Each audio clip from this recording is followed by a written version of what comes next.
Hello అండి, అందరికీ hi. ఈరోజు వచ్చేసి 1 kgతోన చికెన్ పికిల్ పెడుతున్నామండి. సో మా మమ్మీ స్టైల్లో 1 kg చికెన్ పికిల్ అయితే పెడుతుంది. సో 1 kg చికెన్ని తీసుకొచ్చి నీట్గా కడిగేసి ఇంకా స్టవ్ ఆన్ చేసి బౌల్ మొత్తం స్టవ్ పైన పెట్టేసి ఓన్లీ చికెన్లో సరిపడినంత సాల్ట్ వేసేసి సిమ్లో పెట్టేసి వేయించుకోవాలి. ఇలా మనం వాటర్ పోయకుండానే చికెన్లో వాటి అంతటికి అవే వాటర్ వచ్చేస్తాయి.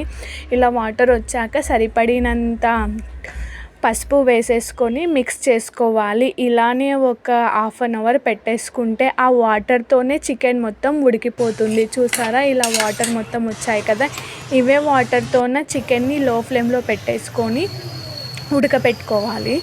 సో వాటర్ మొత్తం వెళ్ళిపోయాయి అంటే ఇంకా చికెన్ ఉడికినట్టే. నార్మల్గా ఒక్కొక్కరు ఒక్కొక్క విధంగా ఒక్కొక్క స్టైల్లో చేస్తారు. సో మా మమ్మీ స్టైల్లో నేను చూపిస్తున్నాను. సో చూసారు కదా, వాటర్ అన్నీ వెళ్ళిపోయాయి. సో చికెన్ మొత్తం ఉడికిపోయింది.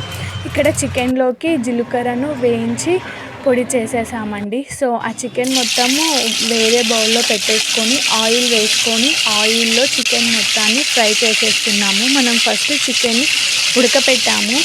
సో ఇది చికెన్ గోల్డెన్ బ్రౌన్ కలర్ వచ్చే వరకు ఆయిల్లో ఫ్రై చేయాలి. మరీ అంత ఎక్కువసేపు ఫ్రై చేసేస్తే పీసెస్ అనేవి గట్టిగా అయిపోతాయి. సో లైట్గా గోల్డెన్ కలర్ బ్రౌన్ వరకు పీసులు వస్తాయి కదా, ఇంకా ఆ టైంలో పీసెస్ మొత్తం తీసుకొని పక్కన పెట్టేసుకోవాలి. సో లైట్గా గోల్డెన్ కలర్ బ్రౌన్ వచ్చేసింది పీసెస్కి.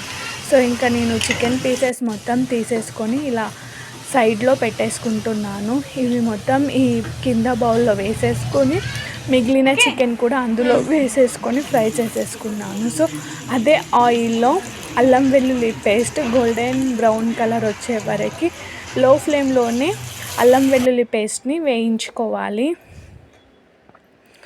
సో అల్లం వెల్లుల్లి పేస్ట్ వేయించడానికి ఒక 5 minutes అలా టైం పడుతుంది. సో నేనైతే ఈ ప్రాసెస్ మొత్తం సిమ్లోనే చేసామండి. సో ఇంకా అల్లం వెల్లుల్లి పేస్ట్ గోల్డెన్ బ్రౌన్ కలర్లోనికి వచ్చేసింది. ఇంకా స్టవ్ ఆపేసి ఒక 5 minutes తర్వాత సరిపడినంత కారము, సరిపడినంత జీలకర్ర పౌడర్, సరిపడినంత గరం మసాలా పౌడర్ అయితే వేసేసుకొని మొత్తాన్ని కలిపేస్తున్నాము. సో మొత్తాన్ని కలిపేసుకొని ఇక్కడ ఒక 5 lemons దాకా పిండేసుకోవాలి. సో నేను లెమన్ పిండే క్లిప్ మిస్ అయిపోయింది. సో ఈ చికెన్ పికిల్కి లెమన్తోనే టేస్ట్ వస్తుందండి.